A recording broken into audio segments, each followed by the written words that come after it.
Libeshek zede, jitoren jivaki, u hervisa raporen navenden mafe mirovide, cinayeten rejime, roj bi roj tene belavkirin.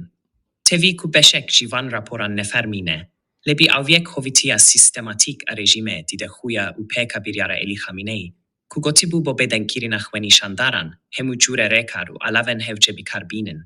Bi awayek pishtras kirina van hovitien rejime ne. Peka hinek raporen nefermi, bi sedema nebuna jih ligirti gehen rejime.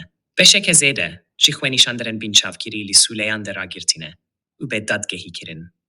Anhebunati biryare ke dadgehe, li wan suleyan de konkuj dikin. U pishtre termen van li nav termen ku peshtir hatine kushtine de datinin. U hatiye baskirin. Ku mijaren vi habitaybet, li parezgeha kirmashane de hatine ditin. U çendin kesayetiyen medeni u verzishi li posten khwede, ishare bivan mijaran kirine.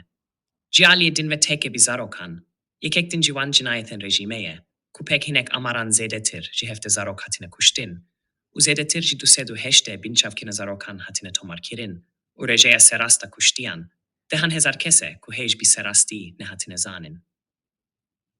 Hervisa hezen zarokkuj, u dije mirovahiyen rejime, pizishk, perestar u kadren dermani li nehveşkhaneyan, u hetali malen van dedikin, armanca gulyan, u li parezgehen ve kirmaşan, Tehran, u çendin cihendinde, ev cinayet hatine kirin, u her berdevame.